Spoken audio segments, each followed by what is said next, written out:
1-р Коринт 4-ийн 8-аас 21. За уншлаа. Та нар хэдийнэ бэлгсэн бөгөөд баян болжээ. Та нар бидэнгүүгээр хаад болж, та нар үнэхээр хаад болсон байгаасаа гэж би хичнээн их хүснэ вэ. Тэгвэл бид ч та нартай хамт хаанчлан шүү дээ.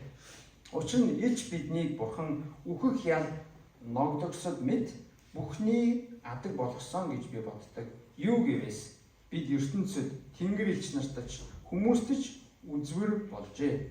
Бид Христийн төлөө мулгуу аж, харин та нар Христ дотор ухаалаг ажээ. Харин та нар Христ дотор ухаалаг аж. Бид мөхөс, харин та нар хүчтэй. Та нар алдар хүндтэй, харин бид нэр хүндгүү.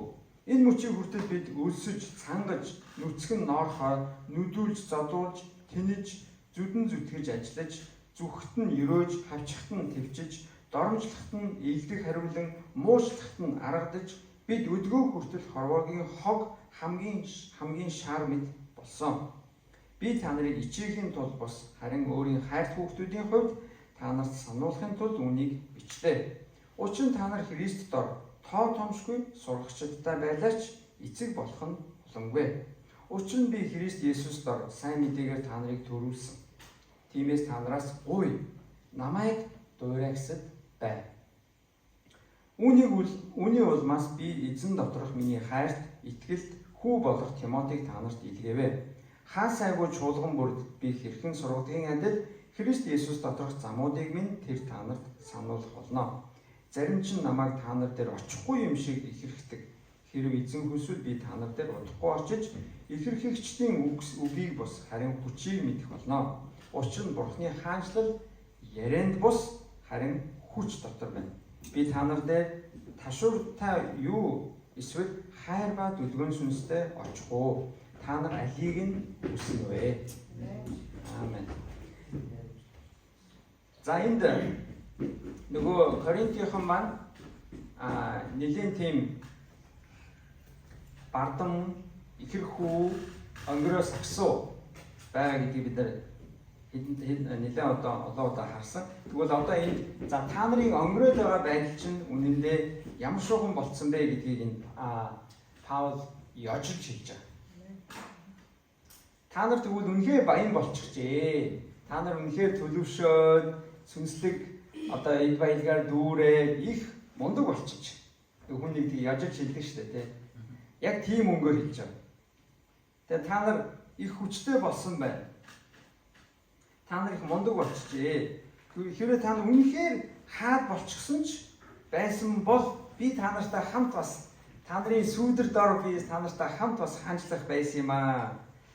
Та нар бидэнгүүгээр хаад болсон байна гэж. Тэгээд та нар илч бид нар болохоор нөгөө талдаа харин үхлийн ял авсан хүмүүс шиг явж байна. Бид бүхний адаг болчихсон байна. Үзвэр болсон байна. Мулгуу, мөхөс, алдар нэр хүндгүй, өсөж сангасан, нүцгэн ноорхоо нүдүүлж, зодуулж, тэнж, өөрсдийн гараар хоолоо олж иддэг, өөрсдийнхөө гараар хөлс хөдөлмөрөөрөө өөрийнхөө хэрэгцээг хангадаг. Зүтгэт нь хүмүүс биднийг зүхэхт нь өрөөдөг, хүмүүс биднийг хавчихт нь биднэр твчдэг, доромжлохт нь ийдэг зөөлөн хариулсан, муучлахт нь биднэр тэднийг буцаагаад аргацсан, хорвоогийн хог хамгийн шаар мэд бид нар үзэгдэж байна гэсэн ба. Харин нөгөө талдаа та нар бол үнэхээр баян, одоо нэр хүндтэй, баян тансаг сайхан болжээ гэж хэлж байгаа. Гэтэл үнэндээ тийм үү гэвэл үгүй. Яг л Паул энд тэднийг яжлаад байна. Та нар ихэрхүү, бардам, өнгөрөө зангаасаа болоод та нарыг төрүүлсэн, нэг өсөндөө итгэлийн хувьд та нарыг Христ дээр авчирсан, та нарыг төрүүлж, бойжуулсан биднээс бүр урагшаа гараад халиад явчихжээ. Гэхдээ үнэндээ энэ тийм сайхан зүйл биш. Яг бол та нарыг төрүүлж өсгсөн сүнслэг эцэг нь иймэрхүү байдалтай байж хаад та нар эсрэгээр явж байна гэж. За тэгээд эндээс үнэндээ элч нарын үүстэл ямар байсан бэ гэдгийг бид нар жоох ойлгох хэрэгтэй. Ялангуяа Паул ингээд хотуудаар дамжаад сайн мэдээ тараагаад, сайн мэдээ тараасан хотуудаар шинж чуулгануудыг тарьж үүсгээд байгуулад, тэгээд ахлагчийг нь томилоод, тэгээд дараагийн хот руу яваад тэндээ үйлчлээ эхлүүлээд ингэ явж ирсэн. Тэгээ Паулийн энэ үйлчлэлийн дараагаар араас нь Паулийн нэрийг унгаасан, Паулийн нэрийг муурчилсан, эсвэл тэндийг цугларч байгаа хэдэн хүмүүсийг нэг Христээс холдуулаад эсвэл нөгөө за та нар хуучин гэрээний хуулийг ялангуяа хоцлох хуулийг та нар дагах ёстой, тэгэх ёстой, ингэх ёстой гэж араас нь ингэж нөгөө заасан сургаалыг нь мушгиж гуйсан, эсвэл нэлээд еврейжүүлэх гэсэн еврей ёсыг хуулийг дагах ёстой гэж араас нь хүмүүс зөндөө очдог байсан. Тийм учраас хуурамч багш нар хуурамч сургаал маш их дэлгэрсэн. Тийм учраас Паул ерөөсөө явангуут нь араас нь хүмүүс очиод нөгөө хэдэн дөнгөж итгэлээрээ өсөж байгаа хүмүүсийг нь толгойг нь эргүүлдэг байсан. Тэгээд тэд нэр маш их хорлонтой ажил хийдэг байсан. Тэгвэл энэ дээр Паулийн яриад байгаа энэ их зовлон энэ хүнд байдал нь юу вэ гэхээр тэр элчийн үйлчлэл үнэндээ бас ямар байсан бас өнөөдөр ч гэсэн үнэндээ сүнслэг үйлчлэл ямар бэрхшээлтэй зовлонтой байдгийг бидэрт харуулдаг байна. Пастор байна гэдэг амархан гэж бодож байна та. Үгүй. Олны өмнө гараад сайхан яриад нэг гоё ингээл олны өмнө өөрийгөө харуулаад гоё юм яриад заримдаа жүжиглээл, заримдаа хошин шог юм яриад хүмүүсийн анхаалыг татаад нэг гоё юм шиг харагдаж магадгүй. Гэтэл өмнөндөө номлон сургана гэдэг олны өмнө гарна гэдэг бол яг бусдыг хонжлох, бусдыг дагуулах үйлчлэлийн маш бага хэсэг нь. Ихэнх хэсэг нь олны нүдэн дээр харагдахгүй, олны нүдэнд үзэгдэхгүй, нууц хэлбэртэй буюу тэр хүмүүсийн төлөө залбирдаг, санаа тавьдаг, анхаардаг, за энэ хүнд юу дутагдж байж магадгүй ах нь, энэ хүнд энэ хүнийг би яаж чиглүүлэх үү, заах уу, ямар хоол өгөх үү, ямар арчилгаа хэрэгтэй байх нь, хончин хүн хоноо яаж анхаардаг шиг тийм ажил нь ихэвчлэн олны өмнө ил байдаггүй. Тэгээд Паулийн энэ үйлчлэл маань ч гэсэн яг адилхан. Паул чуулганд хараад яваад буцаагаад шинэ газараа хүмүүстэй санаа тавина, буцаагаад нөгөө хуучин газрынхаа хүмүүстэй ч гэсэн санаа тавина. Тийм учраас Паулийн зүрх сэтгэл бол үнэхээр агуу том, олон хүний төлөө санаа тавьсан, олон хүний төлөө анхаарч исэн тийм үйлчлэл байсан. Тэгээд энэ үйлчлэл нь маш их бэрхшээлтэй, маш их зовлонтой. Паул энэ үйлчлэл донд ямар ч зовлон туулж ирснийг өөрөө дурдсан байдаг тийм. Хичнээн удаа амиа эрсдэн байж бараг завин сүүрэн байж ээж. Хичнээн удаа зодуулж, чулуудуулж, нүдүүлж, муугаар хилүүлж амь насын хүмүүс хөнөөхийн төлөө ямар их оролдож араас нь хөөжсэн. Тэр тусмаа Паул бас ямар их өөрийнхөө үйлчлэлийн төлөө өөрийнхөө гараар хөдөлмөрлөөр нэгсэндээ Паул юу хийжсэн гэдэг үлээ майхнаа ойдог гэсэн тийм. Майхан ойно гэдэг нь өөрийнхөө хэрэгцээг хангахын тулд өөрөө хөдөлмөрлөдөг байсан. Тэрнээс биш чуулгануудаас мөнгө аваад ингээл тэгэл тэрүүгээр нь өөрөө ингээл баян тансаг амьдраад тэрүүгээр нь бэлхаад ирсэндээ биш. Мэдээж тэд баг хэмжээгээр тусалж исэн, чадхаараа дэмжиж исэн. Гэхдээ Паул бас зүгээр суугаагүй. Өөрийнхөө хэрэгцээг хангахын тулд өөрөө гараараа хөдөлмөрсөн, өөрөө майхнаа ойдог байсан. Тэгвэл ойод зардаг байсан. Тэгээ магадгүй бусдад дамжуулдаг нөгөөдөл нь зардаг ч юм уу те. Ямар ч байсан Паул өөрийнхөө гараар өөрийнхөө хэрэгцээг хангахын төлөө зүгээр суугаагүй. Маш их хөдөлмөрлөдөг байсан. Тэгээд хүмүүс түүнийг муучилдаг, муугаар хэлдэг, доромжилдаг. Тэгээд түүнийг хорвоогийн хог хамгийн шаар мэт үздэг байсан гэж.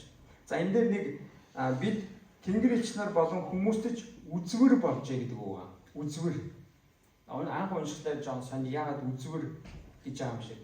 Яагаад вэ гэхлээр энэ 1-р зууны үед Христэд итгэгчдийг маш их хавчдаг байсан. Эднийг ерөөсөө гаж сургаалтнууд, гаж буруу номднууд гэж үздэг байсан. Тэгээд итгэгчдийг барьж аваа, шоронд хийгээд тэднийг алахын тулд цэнгэлэг хүрээлэнд хүмүүсийг цуглуулж агаад цэнгэлэг хүрээлэнгийн донд арслан оруулж ирээд тэгээд арслангийн хоол болгож итгэгч хүмүүсийг өгдөг гэсэн. Тэгээд тэр тойроо сууж байгаа хүмүүс нь үзвэр үзэж байгаа. Театр, урлаг, жүжиг үзэж байгаа юм шиг театрт орж ирсэн хүмүүсийн нүдэндээ итгэгчдийг арслангийн хоол болгодог гэсэн. Энийг нь Паул хэлээд байгаа. Тэгээд хэрвээ бид нэр чуулганы түүхийг үзэх юм бол бараг зарим кинон дээрээс ч гэсэн те ромчууд яг ийм зэрлэг байдлаар олонний өмнө арслангийн аманд тийм ялтнуудыг, шоронгийн хориглолуудыг өгчээсэн тухай гарч идэг тийм түүхэн баримтаудж байдаг. Тэгвэл яг итгэгчид бас яг адилхан ийм зовлон тулсан. Арслангийн аманд олонний өмнө стадионд алдаг байсан. Тэгвэл энэ дээр Паул тэр үзвэр болсон гэдэг нь юу вэ гэх нь энийг хэлээд байна.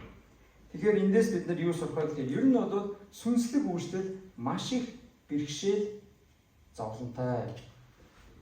Сүнслэг үйлчлэл бусдад үйлчилж байгаа үйлчлэлч та бидний сүнслэг аялал, сүнслэг аян зам маань ч гэсэн тийм амархан байхгүй гэсэн. Хэрвээ бид нар үнэхээр Христийн төлөө чин сэтгэлээсээ бид нар үйлчлэх юм бол аян зам маань дардан шулуун байхгүй. Дандаа ямар нэгэн бэрхшээлтэй. Яагаад вэ? Нэгдүгээрт нь бидний дайсан сатан биднийг амжилтанд хүрээсээ биднийг олон хүмүүсийг гэрэлт гаргаас, олон хүмүүсийг харанхуугаас гаргаж, олон хүмүүсийг эрх чөлөөнд аваачаасаа гэдгийг хүсэхгүй байна. Яг л өөрийнх нь олзолсон хоригдлуудыг бид нар булааж авах гэдэг шүү дээ. Харанхуугаас, боолчлоос, гин нүглийн хүлээснээс бид нар чөлөөж авах гэдэг. Тэгвэл тийм учраас сатан бол нэгдүгээрт баяртай байхгүй. Нөгөө талдаа хүмүүс бидний гин нүгэл өөрөө биднийг хүлж идэг. Гин нүгэл биднийг хойш нь шангааж идэг. Бидний өөрсдийн маань амьдралын буруу дадал зуршил, бидний амьдралын буруу үзэл бодол, бидний гин нүгэлтэй амьдралыг Христийг мэдхээс өмнөх олсон, дадсан зүйл маань биднийг үргэлж хойш нь шангааж идэг. Тийм учраас үнэхээр сүнслэг үйлчлэл бол тийм амархан биш гэдгийг бид эндээс санах хэрэгтэй. Та хэрвээ таны сүнслэг үйлчлэл нэлээд гайгүйхан яваад байгаа бол би зөв явж байгаа болов уу гэж харин би асуух хэрэгтэй өөрөөсөө. Харин бэрхшээлтэй байх тусам бидний бодол түргэн биднэрт илүү чаленж өгнө, биднэрт илүү чадварлаг, илүү туршлагатай, бас илүү олон зүйлтэй харьцах чадвартай болгож өгдөг. Тийм учраас сүнслэг үйлчлэлээс бид нар үйлчлэл бол амархан зүйл гэж ерөөсөө бид нар хөнгөнөөр бодож болохгүй. Христ итгэлийн амьдрал бол тийм хөнгөн зүйл биш ээ. Христэд итгэжгээр ингээ бүх юм сайхан болоод бүх юм сайхан Бурханаас асуусан гуйсан юм болгоноо аваад өстой хөнгөн сайхан амьдрнаа гэж төсөөлөх юм бол Иесус тэгж хэлээгүй.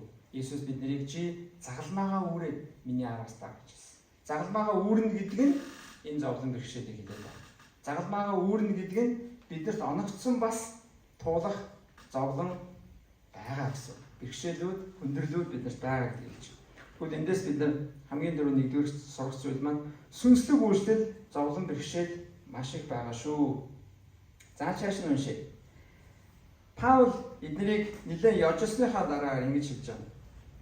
За би та нарыг ичээхийн тулд биш ээ, харин өөрийн хайрт хүүхдүүдийн хувьд та нарт сануулахын тулд үнийг бичлээ гэж. Паул Коринтчуудыг хэн гэж хэлж байна? Хүүхдүүдээ гэж.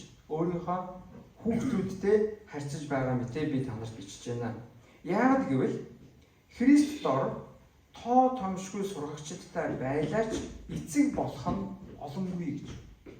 За Коринтчуудыг Есүс өөрийн Христээр авчираад өөрөө тэднийг Христэд итгэх суурийг нь тавьж өгөөд явсан. Тэгээд тэрнийхээ хувьд Паул өөрийгөө Коринтчуудын хувьд сүнслэг эцэг нь гэж хэлж байна. Би бол та нарын сүнслэг эцэгч нэ. Тийм учраас та нар бол миний хувьд миний сүнслэг хүүхдүүд гэж хэлж байна. Та нарын амьдралд тоо томшгүй олон сургагч хүн, зөвлөгч хүн, багш хүн олон таарж магадгүй, олон таны амьдралд тийм сайхан хүмүүс олон байж магадгүй. Гэхдээ сүнслэг эцэг бол олон байдаг юм аа гэж. Та бидний амьдралд ялангуяа өөр чуулганд ингээд амьдралын шаардлагаар явж явах үед танд олон багш нар, олон сайн сургагч, олон пасторууд таны амьдралд хэрэг болоод Бурхны үгийг дамжуулаад хэлж өгөө, зааж өгөө зөвлөсөн байж магадгүй. Гэхдээ харин танд яг эцэг хүн шиг, аав хүн шиг харьцах тийм хүн бол олон тарахгүй гэсэн. Нэгдүгээрт нь яагаад вэ гэвэл нэг хүн олон аавтай байх боломжтой. Яг зүгээр одоо бие махбодын физиологийн дээр нэг л аавтай байх боломжтой, тийм. төрүүлсэн аав нь болж байгаа хүн л аав нь л байдаг. Өөр хүн аавынх нь оронд аав болж чадахгүй. Гэтэ яг мэдээж бид нар өргөмөлтэй иймэрхүү зүйлүүдээс бид нар тэр зүйлийг л ойлгож байна. Гэхдээ энд ярьж байгаа утгаар бол таныг сүнслэг итгэлээр Христ итгэлээр авчирсан хүн бол үнэндээ бас яг таныг төрүүлсэн хүнтэй адилхан. Гэхдээ бас яг сүнслэг эцэг байна гэдэг бол бас жоохон өөр. Миний бодлоор бол сүнслэг эцэг гэвэл таны төлөө үнэхээр чин сэтгэлээсээ анхаарал тавьдаг. Таныг төлөвшөхийн төлөө, таныг том болохын төлөө, таныг насанд хүрэхийн төлөө, таныг Христийн төлөө илүү үр нөлөөтэй, бусдад үр жимстэй, Бурхны төлөө, Бурхны хаанчлалд үр жимстэй амьдраасаа гэж чин сэтгэлээсээ санаа тавьдаг хүнийг л хэл. Зөвлөгч хүн бол таны амьдралд магадгүй асуудалт чинь за таны гэр бүлийн амьдралд ийм асуудал байгаа юм байна. Энийг ингэчих юм бол магадгүй шийдэгдэнэ гэдэг нэг асуудал дээр нэг амьдралын нэг тодорхой хугацаанд тань зөвлөгөө өгөөд тэгэл таны амьдрал хэрэг болоод тэгээд тэр хүний үүрэг гүйцэтгэдэн та тэр зөвлөгөөг даглаа үр дүнгийн намслаа тэгээ боллоо. Тэгээд та цаашаа явна, нөгөө зөвлөгч цаашаа яв. Харин жинхэнэ сүнслэг эцэг гэдэг хүн бол таны амьдралд та хаанч бэ, өөрөө хаанч бэ, үргэлж санаа тавьж идэг, үргэлж таны төлөө анхаарч идэг, таныг хайрлаж идэг яг аав хүн шиг төлөв юм. Аав хүүхэд хоёрын харилцаа хизээш тасрахгүй. Хүүхэд нь том боллоо ч гэсэн тусдаа гараад өөрийн гэр бүлээ зохиогоод явсан ч гэсэн аав хүн тэр хүний хувьд аав нь хэвээрэл байна. Санаа тавьсан, анхаарсан, хайрлсан хэвээрэл байна. Тиймээс яг тэрнтэй адилхан сүнслэг эцэг байна гэдэг бол та нэг цуглаанд хамт байсан ч байгаагүй ч нэг дор байсан ч хоёр өөр улсад байж исэн ч үйлчлэлийн хоёр өөр замаар явж исэн ч гэсэн таны төлөө чин сэтгэлээсээ санаа тавьдаг, анхаардаг, таныг сайн яваасаа гэж чин сэтгэлээсээ хүсдэг, бүр өөрөөс нь ч илүү амжилттай байгаасаа гэж хүсдэг тийм хүнийг л жинхэнэ сүнслэг эцэг гэж. Тань тийм хүн бий юу? Таны төлөө яг аав шиг чинь, ээж шиг чинь анхаарал тавьдаг, санаа тавьдаг. Өөрийнхөө ашигын төлөө биш. Харин таны төлөө, таны тусын төлөө, таны төлөвшөөсөө, өшөөсөө илүү үр жимстэй болоосоо, Бурхны хаанчлал илүү үр нөлөөтэй байгаасаа гэдгийн төлөө чин сэтгэлээсээ ямар нэгэн ашиг хонжоо бодохгүйгээр таны төлөө санаа тавьдаг тийм хүн таны амьдрал бий юу? Амен. Бага бол та үнэхээр баярлаарай. Бага бол та үнэхээр Бурханд талархаарай. Яг гэвэл тийм хүн бол олон байдаггүй. Бидний амьдрал зөвлөгч хүн бол олон таарч болно. Багш хүн олон таарч магадгүй, пастор хүн олон таарч магадгүй. Таны амьдрал яг тухайн цагт хэрэгтэй үгийг чинь хэлээд өгөөл үргийг гүйцэтгээд цаашаа замаараа явах хүмүүс бол олон таарна. Харин сүнслэг эцэг хүн олон байхгүй. Байхгүй хүн бас байна уу? Байхгүй гэж бодож байгаа. Бага бол би танд нэг зүйлийг хэлье. Та байхгүй гэж битгий гомдлоо. Яасан харамсалтай энд айгүй олон хүмүүстэй байна гэж дуурч штэ. Ямар гоё юм бэ? Би бас тийм болох юмсан гэж бодож байна. Зүгээр. Харин та тэгвэл өөрөө хин нэгэн сүнслэг эцэг юм байна. Та өөрөө хин нэгэн хүнд сүнслэг ээж нь байгаа ч гэж би танд уриалмаар. Би надад тийм хүн байхгүй гэж бодлогоогүйгээр за яах вэ? Одоогийн байдлаар байхгүй юм байна гэж бодъё. Гэхдээ би өөрөө хин нэгэнд сүнслэг эцэг нь, сүнслэг ээж нь, сүнслэг ах нь, сүнслэг дүүн эгч нь бай. Би тэр хүний төлөө чин сэтгэлээсээ санаа тавья. Чин сэтгэлээсээ би анхааря. Яг хүүхэд шиг. Тэгээ би тэр хүний Христ дээр авчиръя. Тэр хүнийг би бүр төрүүлж байгаа юм шиг, хүүхэд өөрөө би хүүхэд төрүүлж байгаа юм шиг төрүүлээд, бойжуулаад, өсгөөд, хөхүүлээд, сүнд оруулаад, тэгээ дараа нь бор хоолнд оруулаад, тэгээ бүр бор хоолнд оруулсныхаа дараа өсгөж томруулаад, бүр тусна гартлна. Би дадлан би санаа тавья. Би тийм сүнслэг эцэг бай гэж та өөртөө зорилго тавья. Амен. Та хүсэж байна уу? Энэ бол үнэхээр бас дуудлага, төвчээр, хайр, бас нэлээд зовлон, хүндрэл, зориулалт, золиос шаардах зүйл. Гэхдээ энэ бол үнэхээр таны амьдрал магадгүй хамгийн үнэ цэнтэй байж болох хөрөнгө оруулалт. Мөнгөөр хэмжигдэхгүй, мөнгөөр үнэлэх боломжгүй. Гэхдээ хэн нэгэн хүний амьдрал өөрчлөлтийг авчирна. Хэн нэгэн хүний амьдрал амжилтаа яваад эзний дотор, эзний хүчээр, эзний нэгүслээр эзэнд үйлчлээд явж байгаа харна гэдэг бол маш том баяр хөөр, маш том шагнал. Тэгвэл би эндээс таныг бусдад сүнслэг эцэг ихэн бай гэж би уриалмаар. Амен. Тань тийм хүн байгаа бол сайн байна. Талархаарай. Яг л олон байхгүй шүү. Сүнслэг эцэг, сүнслэг их олон байхгүй. Олон таарахгүй. Олон байх бас боломжгүй. Зөвлөгч нар олон байж болно. Харин жинхэнэ таны төлөө чин сэтгэлээс хайр, нэгүсэл, анхаарал тавьдаг хүн бол энэ хүн байна. Тэгвэл та бас бусдад сүнслэг эцэг ихэн байгаарай гэж би хэлмээр байна. Энэ бол миний хэлэх хоёр дахь зүйл. За би эхлээд юу гэж хэллээ?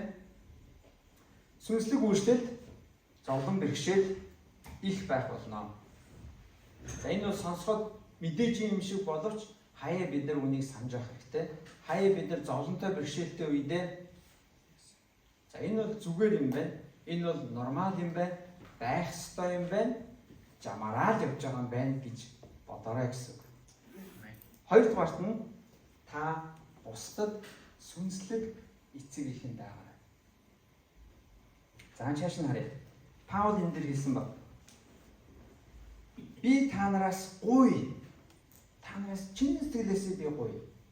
Би юу гуймаар баймаар байна гэвэл гуймаар байна гэвэл намайг дуурай гэсэн байна.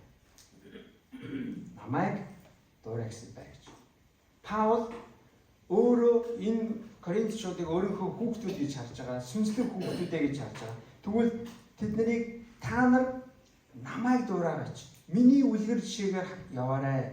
Би яаж та нарын амьдрал дээр өмнө чинь үлгэр харуулсан, ямар жишээ харуулсан, би яаж амьдарч ийсэн, би яаж ярьж ийсэн, яаж зааж ийсэн, би өөрийнхөө амьдралын өөрийнхөө хэрэгцээг хангахын тулд би юу хийж ийсэн, би өөрийгөө яаж авч явж ийсэн, би өөрийнхөө амьдралын төлөө, эзний төлөө, бусдын төлөө яаж амьдарч ийсэн, миний жишээг та нар хараач гэж.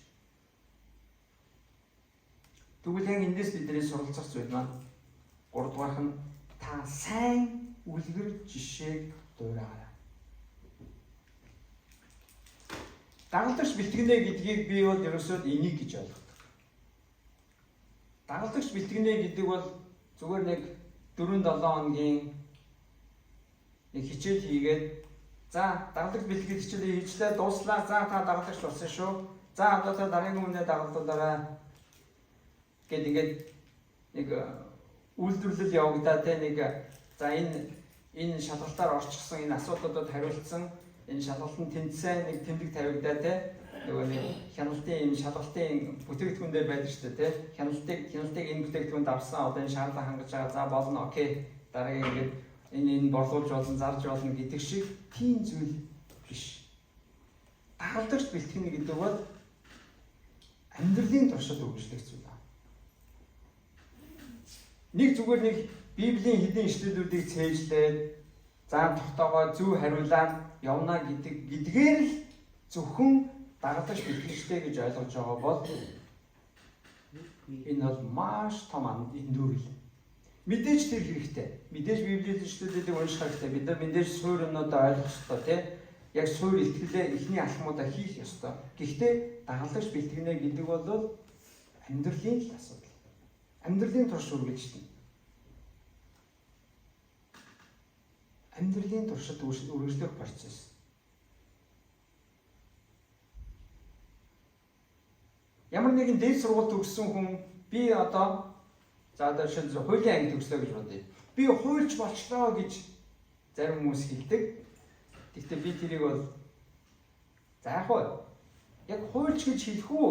Зүгээр хуульч болох шаардлагыг хангалаа. Шалгалтын давчлаа гэж хэлэх үү? Гэдэг хоёр ялгаатай гэж би ойлгодог. Хуульч байна гэдэг бол хуульч болох эхний алхам шалгалтыг давах хоёр бол хоёр өөр зүйл гэж би ойлгодог. Анагаахын сургууль төгсөх сайн эмч байх хоёр бол би бас ялгаатай гэж боддог. Сайн эмч байна гэдэг нь өвчтнийхөө төлөө санаа тавьдаг. Тэр өвчнийг нь судалдаг. Шин эмчилгээ юу байна? Шин арга зам юу байна? Энэ хүн юунд таарах уу, таарахгүй вэ гэдгийг судалдаг, анхаар тавьдаг. Бүр итгэгч хүний хувьд бол бүр залбирдаг. Бурхан минь энэ хүнийг яаж өвчнөөс нь салгах уу гэдгийн төлөө чин сэтгэлээсээ боддог, тунгаадаг, эргцүүлдэг. Тэгээд янз бүрийн зүйлүүдийг урд нь үзсэн, харсан, туршсан. Тэгээд тэрнийг болгоомжтойгоор анхааралтайгаар тэр өвчтөн дээрээ хэрэгжүүлдэг хүнийг эмч гэх байна. Харин зүгээр эмч болох анхны шалгалтыг давсан хүн бол би бол эмч арай болоогүй гэж бодно.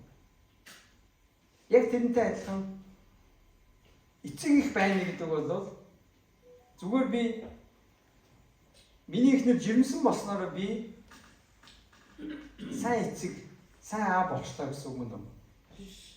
Биш. Би зүгээр хүүхэд төрүүлэх, аавтай болох эхний том шалгуурыг авлаа. Тэгээд аав болох эхний алхмыг хийжтэй. Гэхдээ аав байна гэдэг бол аав болохоос өөр. Аав байна гэдэг аав болохоос өөр. Ээж байна гэдэг ээж болохоос өөр. Би хүүхэд төрүүлжтэй гэдээ би сайн ээж мөн үү? Магадгүй. Гэхдээ тэр зүгээр амьдралд харуулна. Энэ бол амьдралын туршид явагдах процесс. Амьдралын туршид үргэлжлэх тэгээ зогсохгүй. Яг тэрнтэй адилхан дагалдагч байна гэдэг бол зүгээр би бидний хэдийн ишлэл цэрлээд Иесуд итгэжлээ би хүлээгээд авчлаа. За гээд дагалдагч би сайн дагалдагч болчлаа гэсэн үг ерөөсөө биш. Дагалдагч байна гэдэг бол амьдралын тухайн асуудал, амьдралын туршид үргэлжлэх зүйл. Тийм учраас Иесус үйлчлэлийнхаа 3 жилийн туршид дагалдагч нараа хаана явсан, газараа дагуулж явсан, хамт хонж исэн, хамт хооллож байсан, хамт далай усаар явж исэн, хамт бэрхшээлтэй хүндрэлтэй газруудаар үйлчилж исэн, хүмүүсийн дунд хамт дагалдагч нартайгаа явсан. Айл зочдно гэдэг нэг өөр, харин тухайн айл хонно гэдэг нэг өөр байдаг тийм. Айл зочлоод хоол идээд гарах бол гоё. Маш ихэнх зүйл бол ингээ гоё цэвэрхэн бэлтгэсэн байгаа. Харин айлд хоноод гарна гэдэг арай өөр зүйлийг амсдаг тийм. За энэ айлыг унтахлаар энэ ор хүнжлийн даавар ямар байдаг юм бэ? Яаж унтдаг юм бэ? Шүн ямар чимээ гардаг юм бэ? Одоо хорхирдаг юм уу, хорхирдаг юм уу тийм? Эсвэл хэдэн цагт босдгийн, унддгийн, өглөө үеийнхний энэ төр гэдгээс ахуулаад тухайн айлыг өөр нүдээр амсах, үзэх туршлага байна. Тэгвэл Есүс дагалдагч нараа дагуулад хамт хоноод, хамт хооллоод, хамт хүмүүст үйлчлээд явна гэдэг бол зүгээр л өөрийнхөө амьдралыг үлгэр жишээ болгосон юм. Есүс өвчтөн хүмүүстэй яаж харьцаж чинь, яаж ярьж чинь, ямар өнгөөр ярьж чинь, ямар хандлагаар ярьж чинь, ямар авираар ярьж чинь. Тэгээ юу харуулж чинь, хүмүүст ямар төвчээр харуулж чинь. Өвчтөө хүмүүс тэр татвар хураагчид нийгмийн хог шаар шавхруу гэж үзэгдсэн гим нүгэлтнүүд, ялтнууд гэж нийгэмд жигшигдсэн хүмүүстэй Есүс яаж хажиж исэн гэдгээ өөрөө харуулж ирсэн. Бодтой амьдралаар. Тэгээд тэднэртэй хамт хооллож нэг газар унтаж явсан. Тэгвэл 3 жил нэг хүнтэй хамт та ингээд яваад үзнэ гэж боддоо. Нэг газараас газар руу ингээд яваад аялал. Зарим үедээ хоолгүй, зарим үедээ хоолтой, заримдаа ядраал, заримдаа стазаныг гэртээ хараад унтахынсан гэж бодмоор тэ 3 жил ингээд тасралтгүй үйлчлэн. Гэхдээ маш том үлгэр жишээг та харж яваа. Тэр 3 жилийн туршид. 3 жилийн туршид нэгэн агуу төгс жишээг хараад явж байгаа. Тэгвэл Есүс яг ингэж дагалдагч нараа бэлтгэсэн, дагалдагч нараа дагалдуулсан, яг тэрнтэй адилхан одоо Паул яг Есүсийн жишээгээр өөрийнхөө сүнслэг хүүхдүүдэд тэгж хэлж байна. Та нар намайг дуурайгаарай. Та нар Есүсийг нүдэрээ хараагүй гэж магадгүй. Гэхдээ нүдэнд чинь би яг харагдаж байна. ядаж миний жишээг дагаарай. Ядаж би та нарт ямар үлгэр дуурайл харуулсан тэрийг та нар дагаач гэж. Тэгээ би бас ингэж боддог. Ер нь хүн болох процесс маш олон зүйлээс шалтгаална. Хүн ямар зан аваартай, ямар хүн болох вэ гэдэг олон зүйлээс хамаарна. Гэхдээ юу харж өсөж байна гэдэг бол маш том нөлөөтэй гэж би боддог. Юу заалгуулна гэдэг бол нэг тодорхой хэмжээний нөлөөтэй. Харин юу зүгээр нүдэн дээр хараад өсөж байна. Юуг нэгсэндээ жишээ болгож өмнө нь харагдж байгаа зүйл нь жишээ гэсэн үг. Өмнө нь харагдж байгаа зүйл нь сайн байвал сайн жишээд авч байгаа гэсэн үг. Өмнө нь харагдж байгаа зүйл нь муу байвал муу жишээ гэсэн үг. Гэхдээ харж байгаа зүйлээ хүн дагаж төрсдөг. Харж байгаа зүйлээ хүн ухамсаргүй даган дуурайж өсдөг гэж би боддог. Муу байвал тэрийг л даг. Сайн байвал сайныг л даг. Тийм учраас бид нар яаж амьдрч байна вэ гэдэг бол хүүхдүүдтэй болон бусад итгэгч нарт бидэнд маш нөлөөтэй. Тийм учраас би юу зааж байна вэ гэдгээс илүүгээр би яаж амьдрч байна вэ гэдэг маань бусдад шал өөр. Тэр бол хамгийн чухал. Би ямар хүн байна гэдэг нь би ямар хүн байх гэж ярьж байгаагаас илүү хүчтэй гэсэн. Нэгэн Ахмад хүн янжаар дээр нөгөө хүүхдээ өсгөөд Израиль нэг жохоо байхад тэгж хэлжсэн. За эцэг хүний хувьд хүүхдүүд та нарын үгнээс чинь илүү та нарын өөрсдийн чинь даган дураад юм шүү гэж хэлжсэн. Та нарын үгнээс чинь илүү үйлдэл чинь хүчтэй шүү гэж сануулж ирсэн. Бид тэр магадгүй тэр үед их булчимгүй тэдний хувьд бол нэг засчмаар залруулчмаар санагдсан байх л да. Тэгээд тэр үйлдэл магадгүй нэг сайн байгаагүй баг. Тийм болохоор тэрийг ухааруулахын тулд синхруулахын тулд гэж хэлсэн. За та нарын ямар байгаа ч нь хүүхдүүдэд үгнээс чи илүү хүчтэй байдгийг шүү. Тийм учраас зүг байгаарай, ухаалаг байгаарай, мэрэгэн байгаарай гэж сануулжсэн. Тийм учраас энэ Паул би та нар намайг дуурайгаасаа гэсэндээ би та нар руу Тимотиг явуулж байна гэж. Тимот нь өөрийнх нь хувьд хэн бэ? Миний хайрт, итгэлт, итгэмжид хүү гэж байна. Нэг ясанда Тимот бол Паулын хувьд сүнслэг хүн. Үнэхээр өөрөө төрүүлсэн, өөрөө сүнслэгээр төрүүлээд, дагалдуулаад, бойжуулаад, одоо тэгээ нэлээд том болгоод, за одоо намайг төлөөлж чи явж чаднаа. Би чамд итгэж байна, найдаж байна. Тийм учраас чи би өөрийгөө явуулж байгаа юм шигээ би та нарт руу Тимотиг явуулж байна гэсэн. Тэг ингэж хэлж байгаа. Хаас айгуу чуулган бүрд би хэрхэн сургадгийн адил Христ Есүс доторх замуудыг минь тэр та нарт сануулах болно. Замуудыг гэдэг нь энэ нь миний амьдралын хэв маяг гэсэн үг. Би хинбэ гэдгийг би яаж амьдрдаг вэ? Миний амьдралын хэв маяг, миний үг хэл, миний зан чанар, миний хинбэ гэдгийг тэр та нарт сануулах болно. Тэгээ би хаасайгүй чуулган болгондод би ингэж заадаг. Нэгсэндээ би үлгэрлэхийг хичээдэг гэсэн үг. Зөвхөн үгээрээ биш. Зарим ч намайг цааш нь харъя 18 дугаар эшлэлдээ зарим ч намайг та нар дээр очихгүй юм шиг их хэрэгтэй. За нөгөө Коринтчуудын бас нөгөө бардамлын тухай яриад байна. За та нар би эргээд ирэхгүй юм шиг та нар өнгөрөө зан гаргаж байна. За эцэг их нь заримдаа хүүхдүүдээ гэртээ орхиод нэг юмд яваад эргэж иргээсэн. За бид нар эргээд очих гэж шүү. Та нар биднийг очиход бэлэн үү? Гэрээ цэвэрлсэн үү? Хийгсэн юм хийсэн үү? Даалгавраа хийсэн үү? Очиход даалгавар хийсэн байна уу? Эсвэл уур хүргэх байдалтай сууж гин үү гэдгээ мэдэрэй гэж байгаа. Яг энэ Паул гэж хэлж байгаа. Хэрвээ эзэн хүсвэл би та нар дээр удахгүй очноо. Тэгээд их хэрэгслийн үгийг бус харин хүчийг мэдэх болно. Учир нь Бурхны хаанчлал ярианд бус харин хүч дотор байна. Би та нар дээр ташууртай юу? Эсвэл хайр ба дүлгэн сүнстэй очих уу? Та нар өөрсдөө мэдэрэй гэж.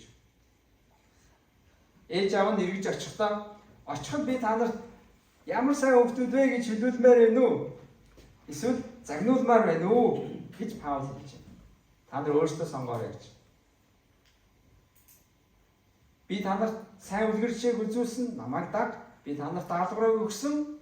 Та нарын зарим нь одоо нэлээд биднээс зарим эцэгчүүд тэгж байдаг те монголчууд хинээс төрсөн юм. Надаас төрөөгүй юм шиг тэглээ ийм болоо гэдэг. Яг тэрэн шиг Паулийн энэ дагалдагч нар Паулаар дамжин Христээр ирээгүй юм шиг Паулаас бүр даваад ихэрхүү бардам өнгөрөө болоод бүр хаад болсон юм шиг те баян тансаг болсон юм шигээр өөртөө авирилж ирсэн. Тийм учраас ёжлоо түрүүн Паул гэжсэн.